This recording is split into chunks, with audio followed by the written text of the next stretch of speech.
Okay, great. We can start now. We are live. Okay, welcome everyone, and thank you for joining Tricycle's online practice session today. I'm Amanda, and I'm Tricycle's production assistant, and I'm very happy to introduce our guest today, Roshi Joan Halifax.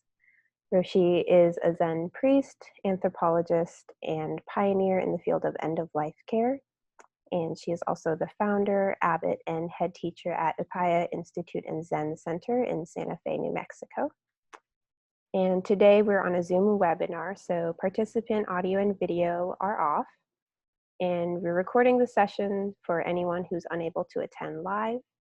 And you can view those recordings as well as the schedule for upcoming sessions at tricycle.org/live. where you can also make a donation to support these free offerings. And we'll have some Q&A towards the end of the call today, which should go on for about an hour. And you can post your questions in the Zoom Q&A panel, which is accessible below the video screen. And if you're tuning in from Facebook Live, you can post a comment in the comment field, and we'll get to as many of those questions as we can as well. And thank you so much, Roshi, for joining us today, and I will hand it over to you now. Thank you so much.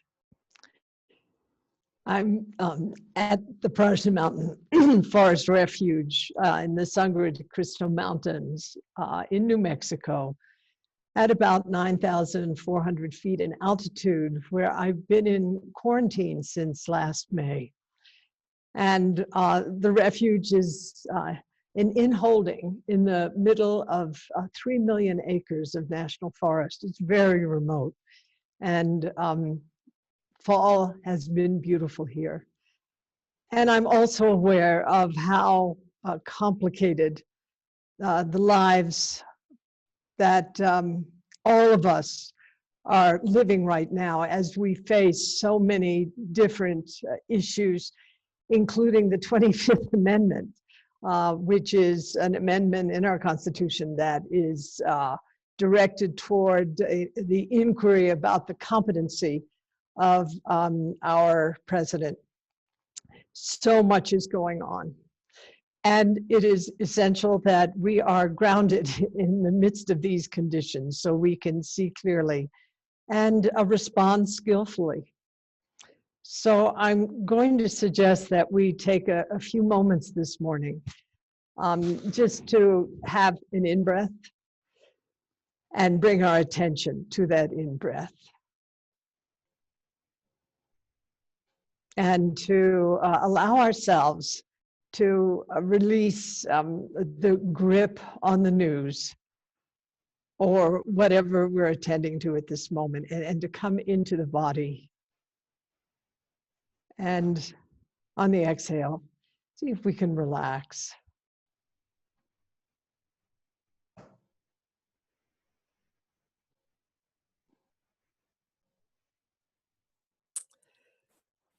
Just a pulse of grounding.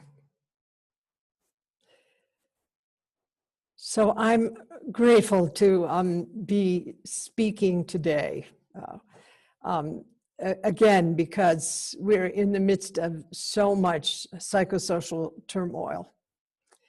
And I feel like I want to address some issues that are up for a certain sector of Buddhists. And I think they're interesting issues to explore today. You know, His Holiness, the Dalai Lama, again and again emphasizes that there are 84,000 Dharma doors. And of course, one of those Dharma doors is of deep contemplation, where we release our attention on our surround, so to speak, particularly our psychosocial and political surround. And we're, you know, in a kind of bubble of at least external calm so that we can train the mind. And this is, I think, an important path. But recent Buddhist scholarship has revealed some things about historical Buddhism that I think are interesting and maybe even pretty relevant today as we consider some of the things that are going on as we face political turmoil, as we face social complexities, social conflict, social violence, as we face the climate catastrophe that we're in the midst of right now. And I just took many of these things for granted as a Buddhist practitioner. I began my practice in the 1960s, in the middle of the civil rights and the anti-war movement.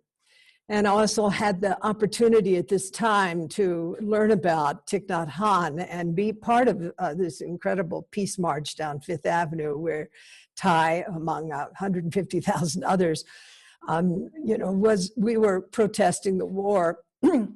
And, I had made a split in my own experience between contemplative practice, which I really felt was mainly focused on calming the mind, and political action, social engagement. But, reading about Thich Nhat Hanh and having this short encounter with him in the mid-60s, and then, in the mid-80s, becoming a student. But in the mid-60s, I realized that socially engaged Buddhism was the path that I wanted to pursue. And there are two basic streams of socially engaged Buddhism. One is social service, and that is the direct care or coming alongside others who are suffering. And, this would be like the work that I've done in the end-of-life care field, or working in the prison system, or working with the unsheltered, working in Nepal in areas where there's no medical access. The other stream is social action. And this is about addressing issues, but also as well as institutions in relation to direct and structural violence. And, I recently read an article by Dr. Stephanie Balkwell, who's professor of Buddhist studies at the University of Winnipeg. And she made a very clear point that Buddhism is not apolitical. And I think it's important for us to hear today, the perspective that she's proposing that's also very much embedded in both historical and contemporary socially engaged Buddhism. She also makes the point that often Buddhism is purported to be apolitical, or that somehow it espouses neutrality, particularly, from the perspective of what we know as modern Buddhist scholarship. But she says that this seems to reflect socially biased interpretations of ancient sources and disallows the historical realities of Buddhism as a lived tradition. And I think this is quite interesting, particularly in relation to the presence of privilege that so many Western Buddhist practitioners enjoy today, and where the perspective of neutrality and apoliticality make it, in a way, possible to avoid the presence of social suffering, and also to avoid social responsibility through bypassing, or also through moral disengagement. And we can look briefly at the life of the Buddha as a kind of foreshadowing and then actualizing of how Buddhism is quite political, in the sense that when the Buddha was born, there was, in fact, a prophecy that he would either be a universal monarch or an awakened one. And as most of us know, he, according to the legend, he was sequestered in the palace by his father, who wanted to protect him from so-called religious life. so that the imperial option was favored. But the Buddha, like many of you and like me, we escaped our privilege. We escaped our palace life. We found it confining, and also, you know, I can say just in terms of my own story, you know, I set out upon a path that was a kind of pilgrimage, in part out of the kind of privilege where I entered another kind of privilege, but the kind of privilege that I was given as a result of my birth. And I think this is true for many Buddhist practitioners today, that our departure from our root religions, our root traditions, have been an escape from a perspective, a view that we found inadequate in terms of facing the social, political, and environmental challenges that we saw unfolding when we were young people. I think also going back to the story of the Buddha, you know, in his pilgrimage, in his path of discovery, there are some key points that are interesting to point to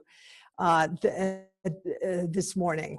You know, one is that he was, as the Sangha, as the community was opening up around him, he made a very interesting psychosocial move, which was to abandon the caste system, to basically flatten the Sangha socially, and to give up the traditional hierarchy that was part of his root culture.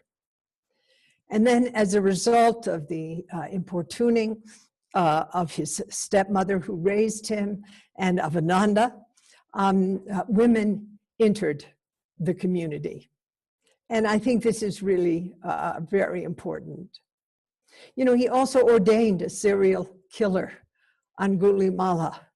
And this was very much a source of concern for King Pasendi. And he ordained those who were so-called untouchables at that time. So, you know, we can look at the Buddha himself, not only as a religious reformer, but also as a social reformer, and maybe even as a social revolutionary. So I think he's a very interesting role model for us today. I think another figure in historical Buddhism who is quite interesting for us is King Ashoka, who came into power several hundred years after the death of the Buddha. And he himself was responsible for the spread of Buddhism across the Asian continent. After 8 years of rule, Ashoka, who was not a Buddhist at this time, waged a horrendous war against the kingdom of Kalinga. And when he walked into the midst of the carnage of this war, he was so horrified and just revulsed by what he witnessed in terms of suffering, the death around him, and those who were escaping from the horrors of war, that he went through this powerful transformation process that led him to convert to Buddhism.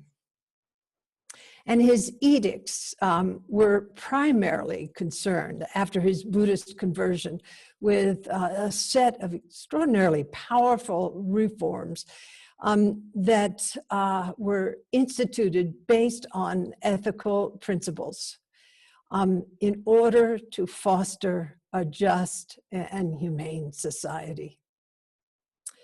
So I think these are two fascinating figures in historical Buddhism that I want to point to this morning in terms of, encouraging us as practitioners. And I think some of us don't have to be encouraged. We feel completely mobilized in relation to issues of profound injustice that are so present in our nation and in our world today. But I want to mention a few other people in this regard, particularly Ambedkar, who offered an essential emancipatory opportunity for untouchables in our lifetime. Buddhism has provided, on occasion, a very important base for the social change that is class-based, including the large-scale conversion of hundreds of thousands of so-called untouchables or Dalits in India in the course of the 20th century. Ambedkar himself was a Dalit and also was the main crafter of the Constitution of India. And then we have some people who are still with us today. They're the kind of elders who I can say I've been very privileged to meet in the course of my lifetime. I practiced with Thich Nhat Hanh beginning in the mid-'80s and until the mid-'90s. I was so grateful to encounter in various meetings and also in the context of friendship, Sulak Shivaraksha of Thailand, an outspoken social reformer, Ariadne of Sri Lanka, Joanna Macy in Berkeley.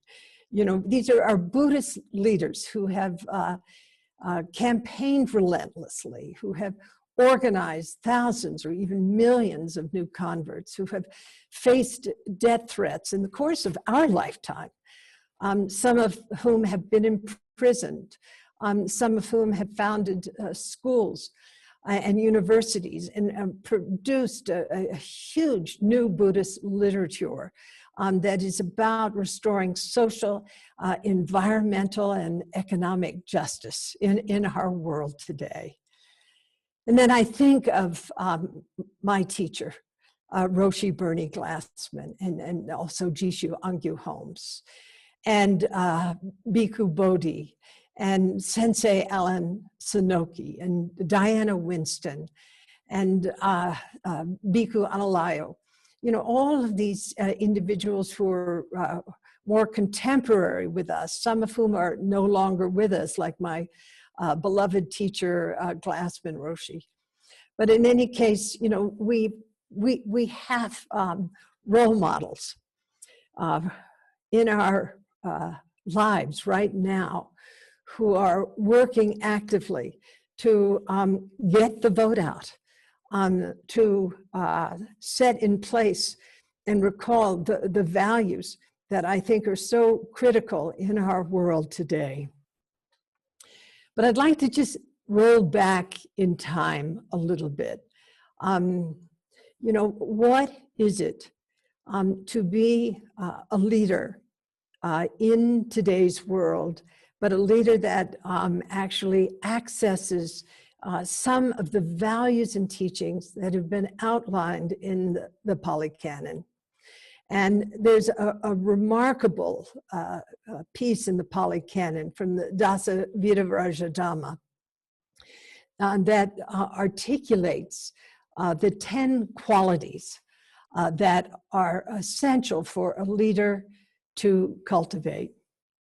And I want to share those qualities now because, when we're voting today, I think it's incredibly important for us to ask, are those whom we are voting for actualizing these qualities to the best of their ability? Qualities that are not only about protecting their own mind, but also about protecting our environment, about protecting you, and about protecting the future. So the first quality is generosity. What is it to have a mind that is characterized by fundamental generosity? I think we can also ask ourselves that question. What is it to cultivate a generous heart, a generous mind? What is it to give selflessly, unselfishly? The second quality is ethics. What is it to walk a path of non-harming, of non-violence, of care? Care not only of ourselves, but also care for others and care for this earth. What is it to live ethically and to instantiate the values and principles of fundamental nonviolence, conducing to ending suffering?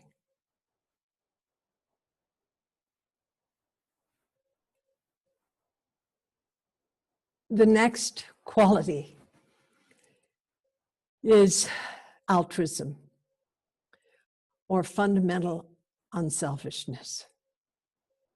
Of course, each of these values are like the jewels in Indra's net, related to each other. What is it like a bodhisattva to be dedicated to bringing others to the other shore of liberation before we bring ourselves? Just is reflected in Dogen's fascicle on the cultivation of bodhicitta.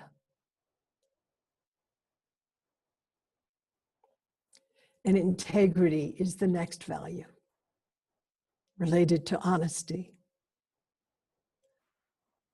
What is it to live a life that is characterized by fundamental wholeness, non-separateness, by integrity?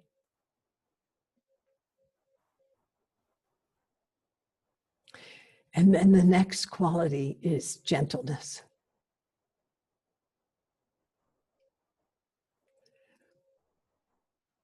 Maitri, loving kindness. What is it to live a life that is characterized and to lead from a base of gentleness?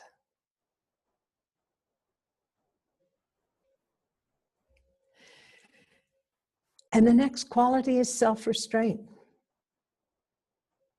What is it as a leader not to behave impulsively, but to behave from a base of fundamental dignity and respecting the dignity of others?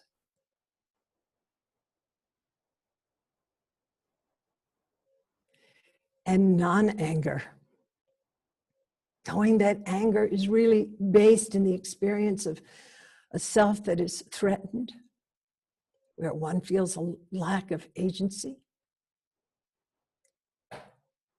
What is it to come forth as a leader with confidence, with faith?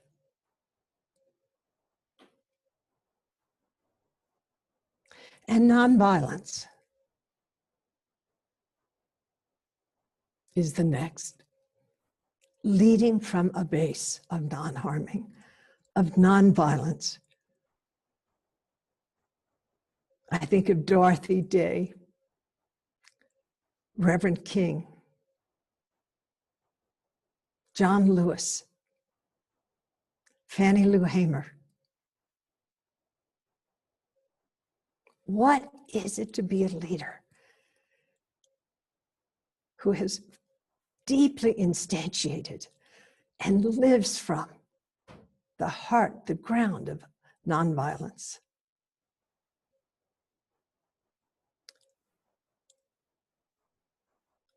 Non-oppression is the next quality.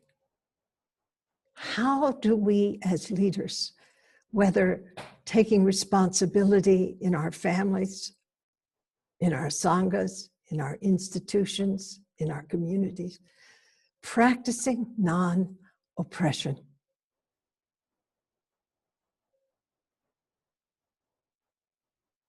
And as such, the next quality is patience. Knowing that truth of impermanence prevails, that things will change, but also, we are part of that change. How do we come fully into the present moment? Look deeply into it and actualize patience.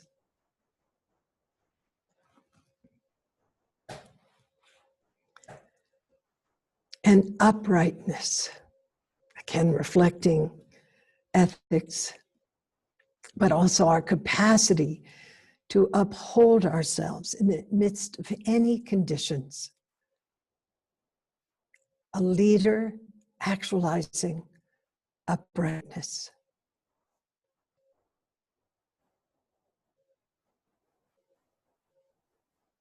And the 10th quality, being a leader, being a human being that comes forth based on actions that are congruent with what will truly benefit others. What will truly benefit others?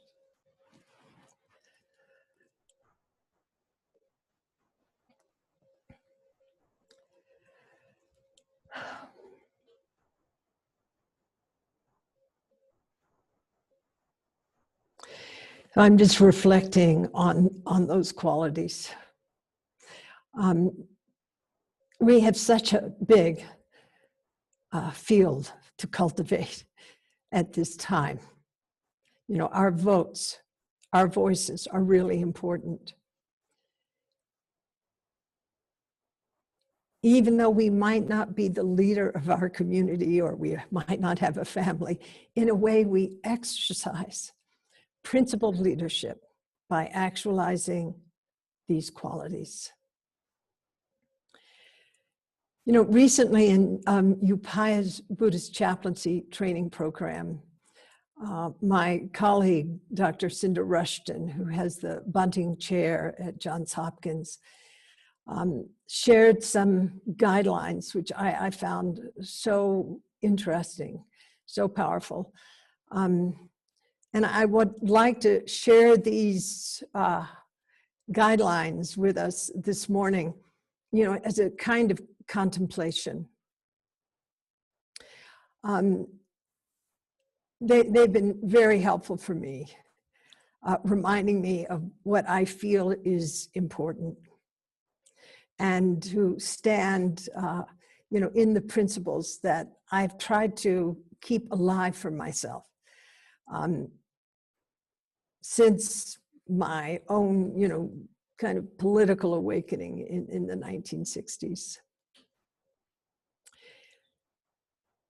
So I ask you to reflect on these guidelines in a contemplative way, and I feel again, this being grounded, strong back, upholding ourselves in the midst of conditions, having equanimity present, and open front, soft front is so important. So the first is, I know what I stand for. And for a moment, reflect on what you stand for. I know what I stand for. And, you know, we lose our balance at times. We make mistakes. We all do. I know my friend Kaz Tanahashi, you know, he says often continuous failure, but also there are deep values that we allow ourselves to access and to be guided by. I know what I stand for.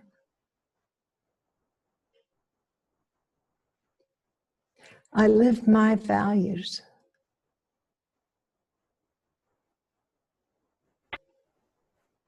I live my values.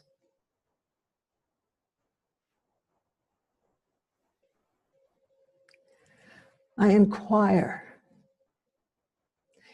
and am curious to discover what will serve.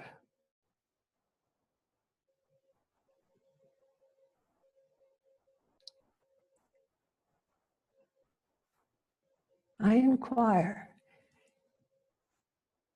and am curious about what will serve.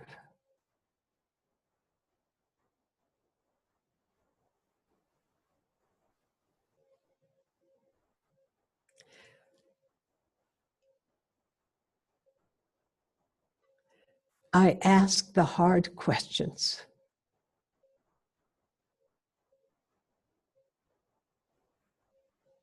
I ask the hard questions.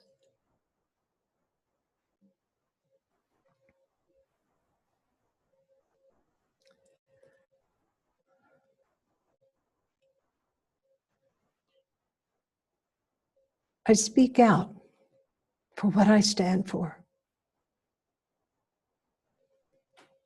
I speak out for what I stand for.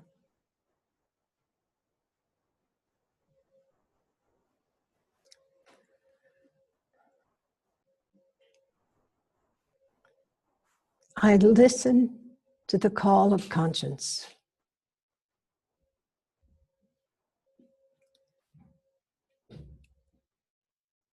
I listen to the call of conscience.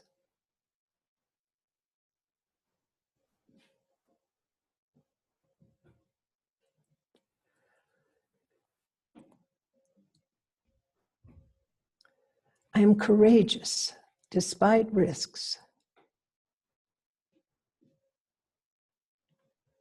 I am courageous despite risks.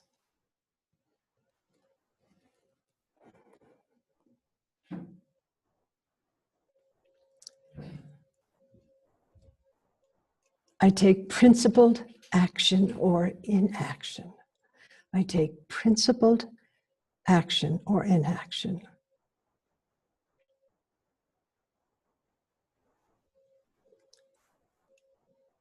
And I'm responsible and accountable.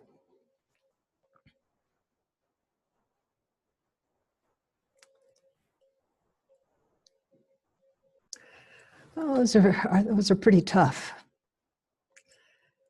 set of assignments. And, you know, we do the best that we can on any given day. I often say sometimes my best is very small. Sometimes it's adequate. Sometimes I fail.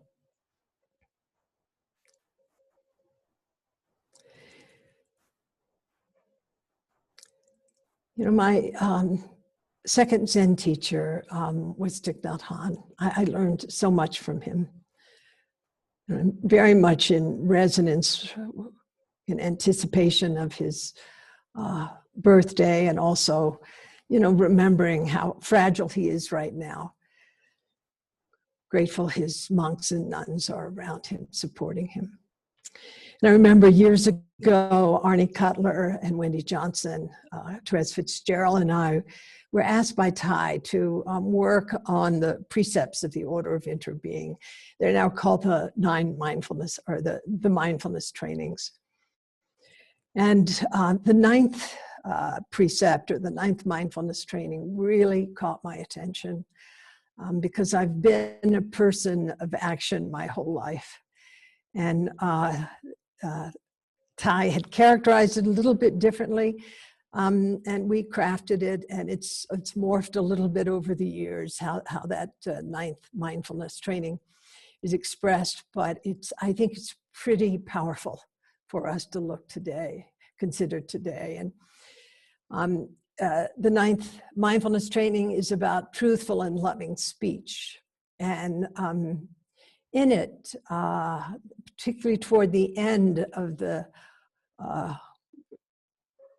how it's expressed today or written today, it's about an imperative in relation to standing for justice. And the mindfulness training ends this way. We will do our best to speak about situations of injustice, even when doing so may make difficulties for us or threaten our safety.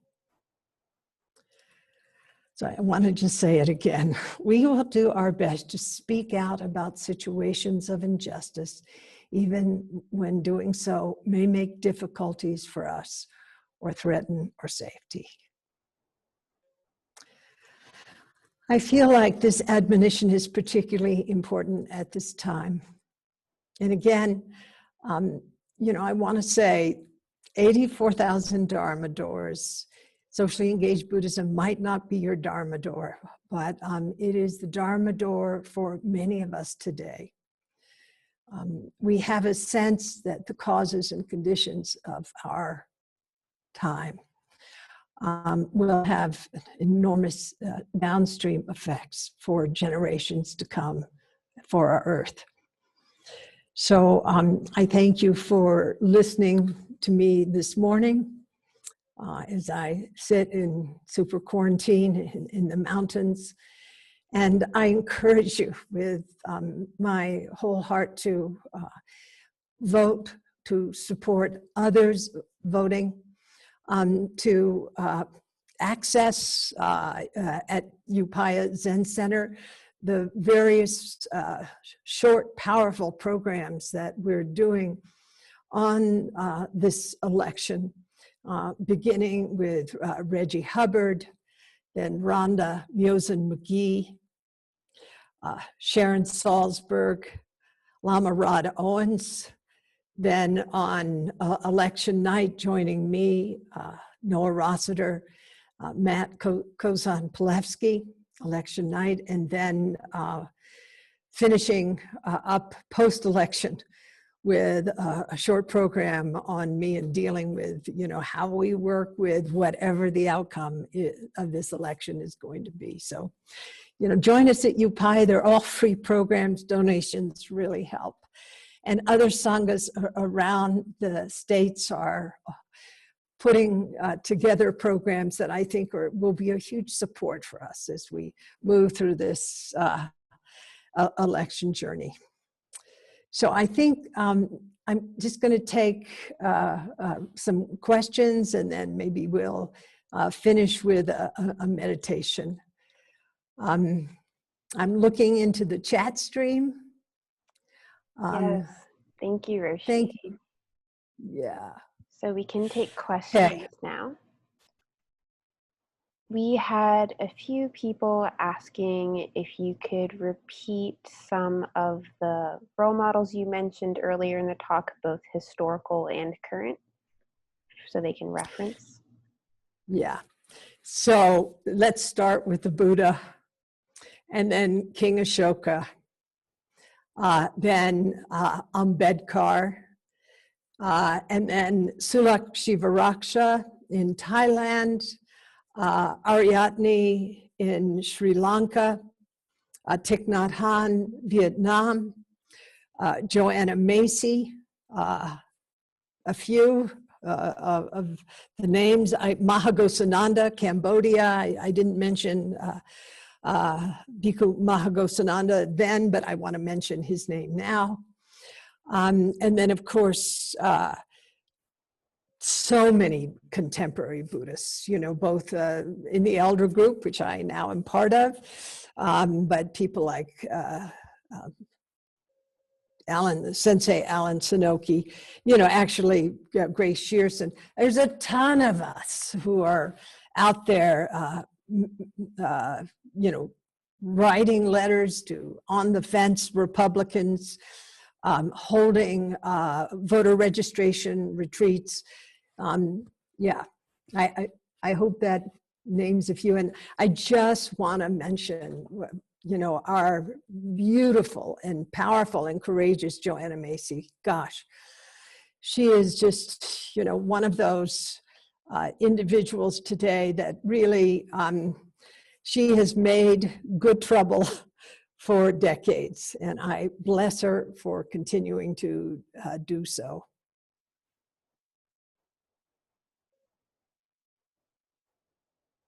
Okay, thank you. We have another question. This one is from Liz. She says, Roshi Joan, do you have any advice for those of us who may want to help emotionally support those who are interested in conscious, active dying practices during this trying time? Thank you. Well, with the coronavirus, surging again, and of course, it's right in the middle of the mandala of the White House. I think there's a number of things that are really important. One is that we are grounded, that we practice compassionate behaviors of safety and protection, that we also actualize compassion as an active experience. I think one of the most powerful processes for actualizing compassion is one that we teach at Upaya called grace, which is, very direct, simple, practical. The G of grace is let's gather our attention, let's get grounded.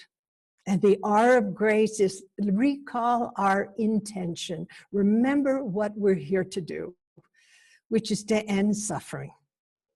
And then the A of grace is attuning to yourself, being really aware of what's happening in the body, what's arising in your emotions, and what thoughts are present, including what biases, which have not been visible to you until you're in the midst and you give your attention to, what's happening in your mental continuum, and then expanding. The A of grace is expanding your subjectivity so you're attuning with others. And then the C of grace is considering what will really serve. Insight. Partly coming from not knowing, also partly coming from our experience. And then the E of grace is engage from that base. And then end. So there's a tool that I developed as a way of cultivating compassion when we're actively engaging with others, including dying people, including clinicians, including those who are in grief. And I think we're going through a kind of collective grief right now. Honestly, when I live in a beautiful valley up in the Sangres, but the drought from climate change that we're experiencing now brings grief in my heart. But there are many losses that we're experiencing today. The loss of people who are close to us from the virus or other illnesses, the loss of dignity, the loss of a life way, the loss of any sense of predictability, and so many losses. So I feel that it's important that we do whatever we can to keep ourselves grounded and our hearts open and our backs strong. Yeah, I hope that's a little helpful. I'm always working that equation myself to, often I'm, again, failing, but on any given day, I'm doing the best I can to send my voice and also to keep myself resourced so that I can meet these really strange times. Thank you, Roshi. Our next question comes from John, who asks, can you speak to the relationship between social engagement and the third noble truth? Really, so the third noble truth is freedom from suffering. Well, freedom from suffering, I think, is freedom from the mediated experience when we are fraught with greed, with hatred, with delusion. So when we see clearly, I believe from that base, we want others to be free of suffering. And from that, we act. You know, we act from clarity. We act from compassion. We act from wisdom. And I believe that's why we practice, so that we have the greater capacity to bring the best that we can to others.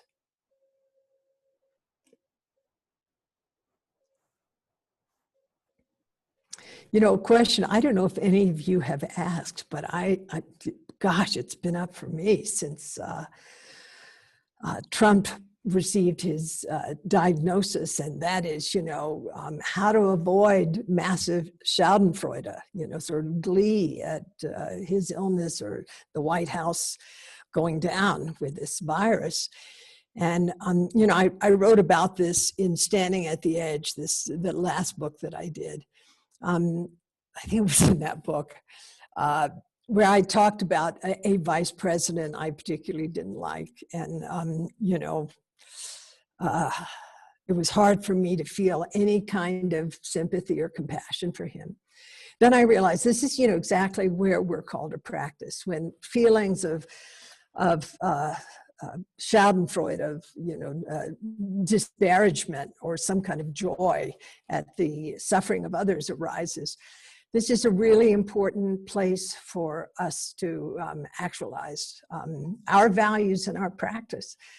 And it's, you know, it's been a little bit of a struggle for me, because, you know, I'm so alarmed by, you know, what Trump is doing. Okay, in the long body, you know, maybe we'll all be gone through climate catastrophe or a nuclear catastrophe. You know, we don't know. We'll all die soon or late. But nonetheless, just in terms of the bad trouble that we're seeing in the world today, and then, you know, when Trump got his diagnosis, I really put that to work. I said, I watched myself, you know, very negative emotions arising. And I saw Trump as a baby, and then I saw Trump as a dying person. And it's like what I said recently, you know, I think this is attributed to Gandhi.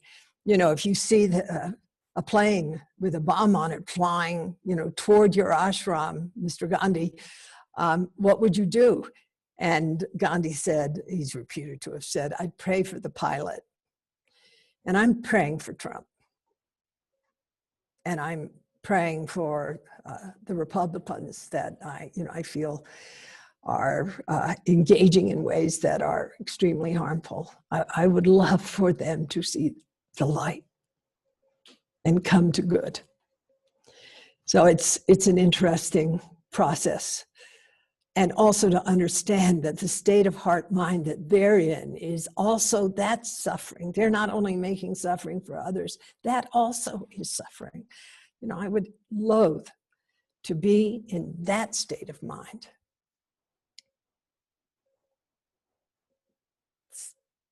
How about you?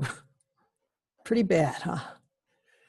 So that is the charnel ground, or at least one of them, that I believe that we're invited to sit in and to work with and to transform ourselves through at this time.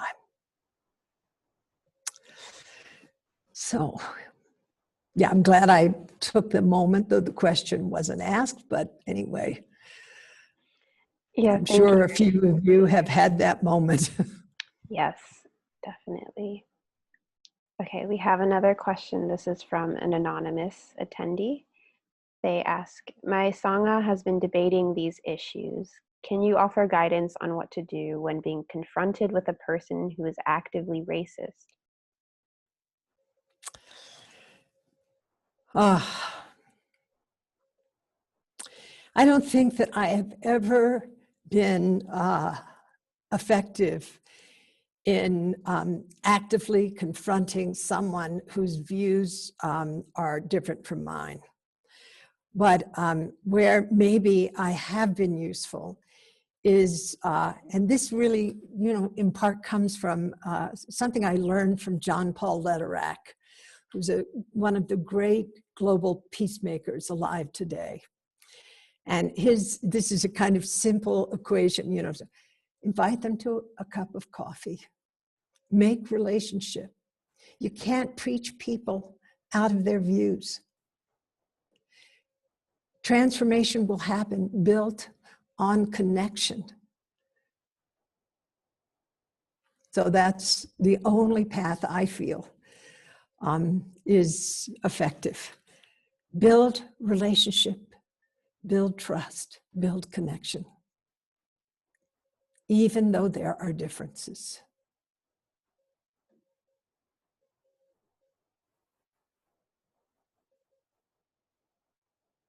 Okay, another question we have. So this question comes from Bonnie. Bonnie asks, how do you reconcile the tragic deterioration of our earth with your dedicated environmental activism? I don't. That's why I stay active. This is really, we knew this was happening from the 60s on. We saw that the environment was flawed, but it's really since the development of farming, thousands of years ago to the Industrial Revolution, and now, living in this, the grip of the petrochemical world. And, we're in a moment of hypercriticality. And, Adam Frank, the physicist, made a very clear statement. He said, even if we put the total brakes on right now on the world of combustion, so to speak, the momentum that we're in is so furious in terms of what's happened to the Earth, our atmosphere. It is going to take decades, if not longer, to dial down the adverse consequences. And we have to do everything we can. I joined Christiana Figueres, the very conservative approach of the Paris Climate Accord, and also, what we can do in our individual lives to do our part. But, this is directly related to our national and our global economy, and we have got to transform our economies from an economy of violence into an economy of peace. And this means, not only putting pressure on the corporate world, but it also means ending our addiction to lifestyle. We each have to do our part. And collectively, as a global community, we have to do our part.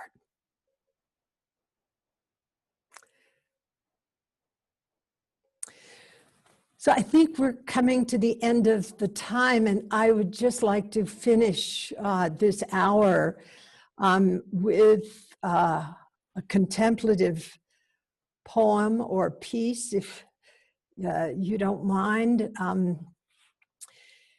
I really thank you for staying with me. I think that not everybody is, agreeing with my perspective, for which I am grateful. Diversity is really important, but I also feel we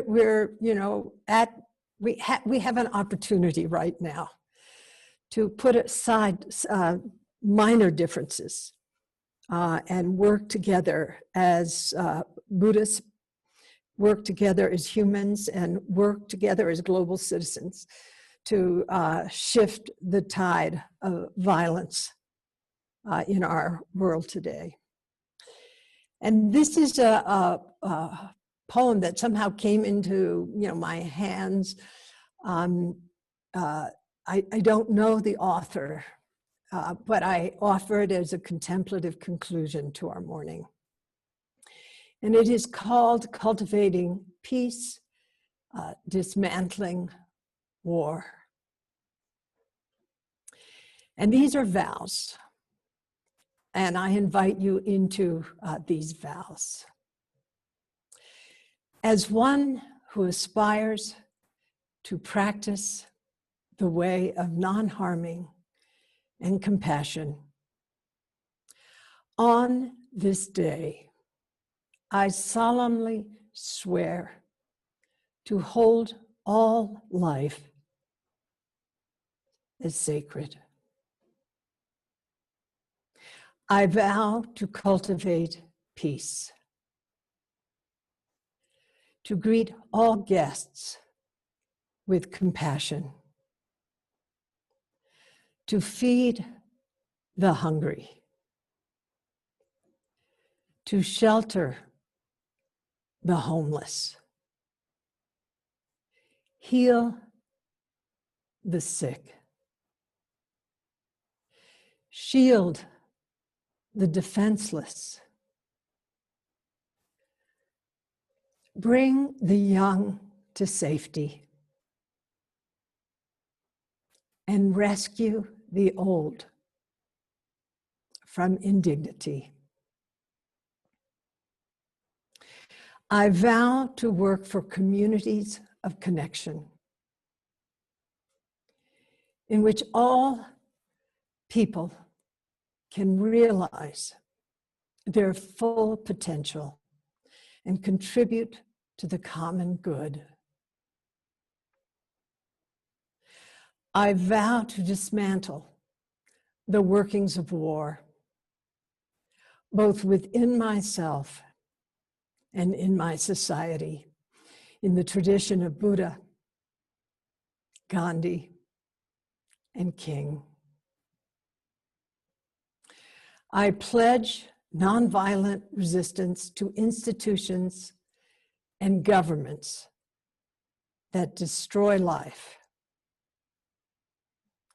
I will stand in solidarity with my sisters and brothers who refuse to pay taxes for weapons of war and who are conscientious objectors.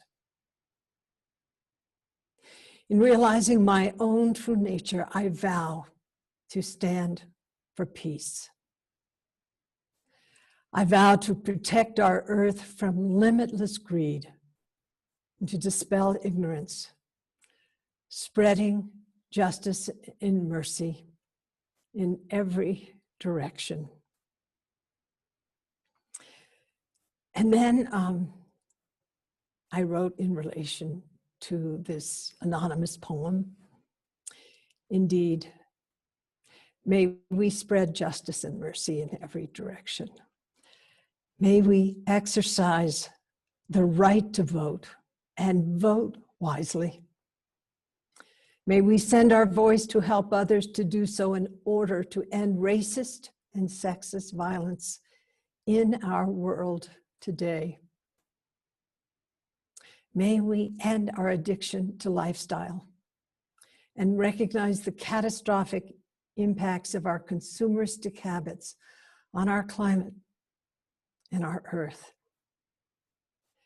And may we end the supremacy of the privileged few so all can enjoy equal justice and equal care.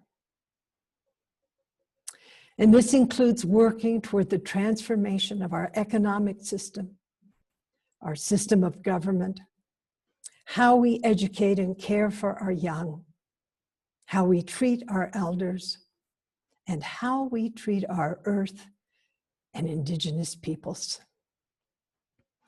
And may we do so, even if it threatens our safety and puts our lives at risk.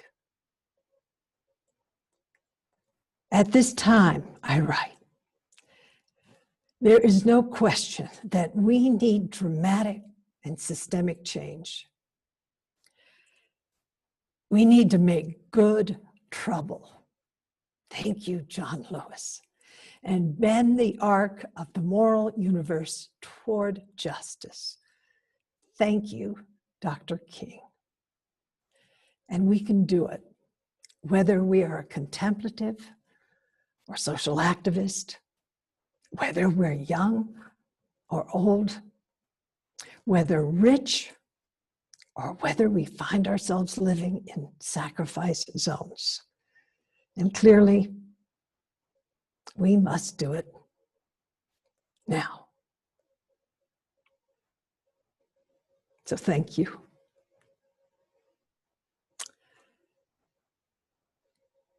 Let us spread justice and mercy in every direction. Do not squander this moment. And thank you for your practice.